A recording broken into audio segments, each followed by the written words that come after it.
पूरी दुनिया को पता है कि we had Abhinandan. So we are winners क्योंकि वी हैड हिम।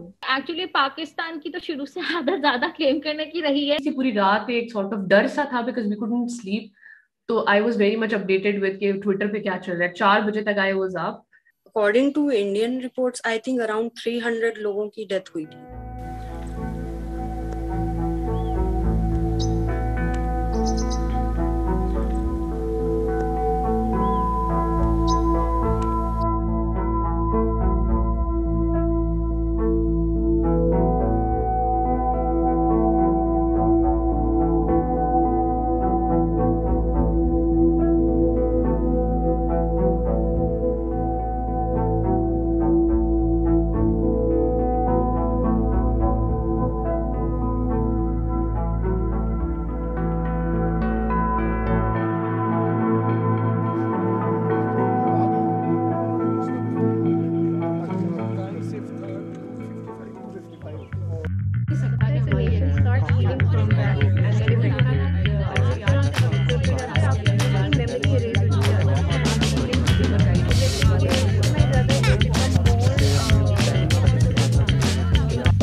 फोन पे ट्विटर खोला तो उस पर ट्रेंडिंग में था।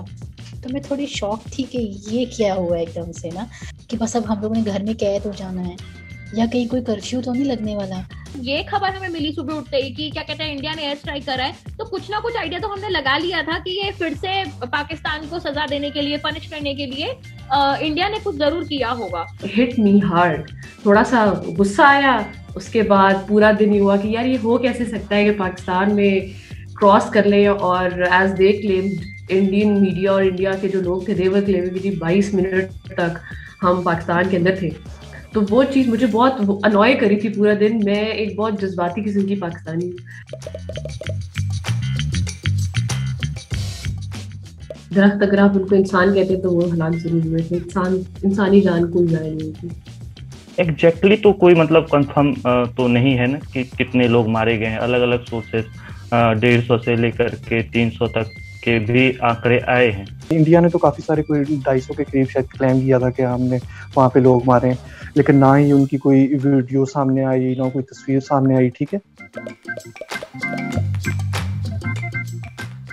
तो 20 विमानों का वहां जाना और वहां पर जाकर उस पूरे जो जैश ए मोहम्मद का जो कैंप था उसको पूरी तरह से विध्वंस कर देना, उसको क्या कहते हैं खत्म कर देना। जिस तरह के बमों का भी जो इस्तेमाल हुआ था वो पेनिट्रेशन वाले बम थे। उन्होंने पहले बिल्डिंग को पेनिट्रेट करा, फिर वहां जाकर उन्होंने ब्लास्ट किया। I would say कि they might have pointed some places to attack and see if there are terrorists, as they believe कि मुजाहिदीन भी terrorists हैं। So उन्होंने वही कुछ करने के चक्कर में किया होगा try, and it sort of badly misfired।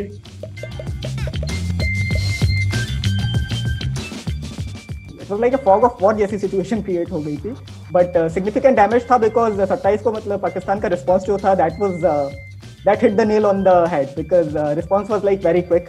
अम्मा की आवाज पे मैं उठती हूँ and I was like कि पाकिस्तान ने रिप्लाई कर दिया, and then it was an emotional moment। आंसू भी थे आंखों में and it was happiness।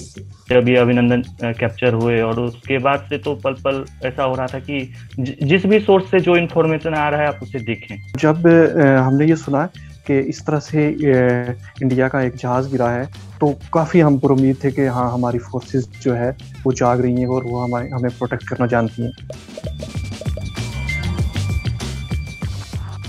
Pakistan में मुझे नहीं पता इंडिया कितने गिराए थे, लेकिन मुझे ये पता है कि वी हैड अभिनंदन। जैसी मैं कह रही हूँ कि मैं ISPR को बहुत स्ट्रांगली फॉलो करती हूँ, तो फिर मैं कहूँगी 2, लेकिन एविडेंटली अगर हम देखें तो अभिनंदन का जहाज सिर्फ सामने आया था, तो आई वुड से 1।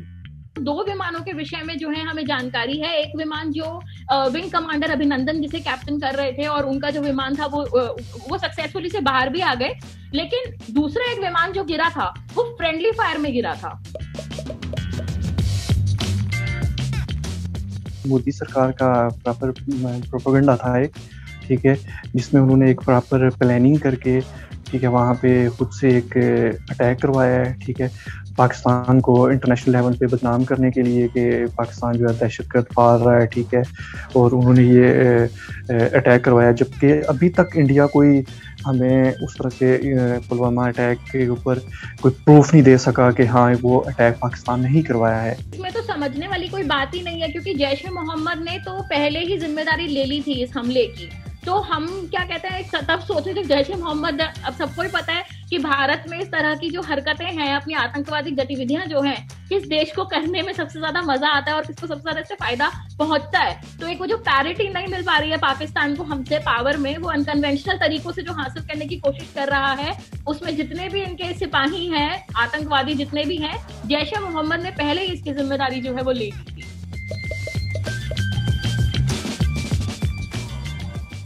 पाकिस्तान की तरफ से भी और इंडिया की तरफ से भी इस इंसिडेंट को लेके जो मीडिया में पोर्ट्रेल्स किए गए, जैसे इंडियन सेलिब्रिटीज ने इसको इंडोर्स किया, और इसको इंडोर्स करने की बात नहीं है, बात यह है कि आप जंग को फरोग देने की बात करें। मेरे ख्याल से दोनों देशों की डोमेस्टिक पॉलिटिक्स पे काफी इस चीज का इम्पैक्ट है। आगे हर बार सरकार के ऊपर ये दबाव रहेगा कि इस तरीके की चीजें होती है तो उन्हें कहीं ना कहीं फोर्स का सहारा लेना पड़ सकता है। दोनों अपनी अपनी जगह पे बस ठीक है, बस वहीं रहो यार, लड़ना नहीं। क्योंकि अगर लड़ गए, आई डोंट नो हम जीतेंगे या हारेंगे, हम कोई बहुत बड़े बहुत एक ब्रेव कॉम है, लेकिन यार लड़ना नहीं, क्योंकि बहुत टेंशन होती है, उसके इफेक्ट बहुत बुरे हैं।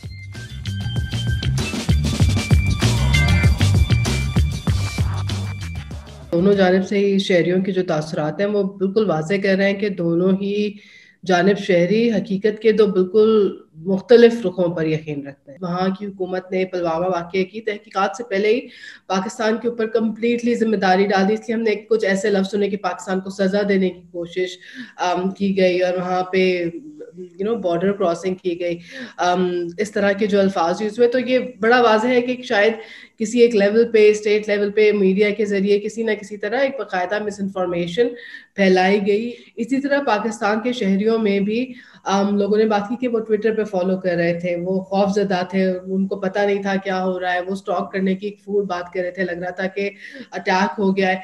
तो ये एक इंफॉर्मेशन डार्कनेस वाली जो सूरत हाल है। लेकिन मुझे लगता है कि जो हमारी जनरेशन है या जो हमसे यंगर लोग हैं, उनके पास अगर कोशिश करें और वो क्रिटिकल थिंकिंग करें तो शायद वो खोज सकें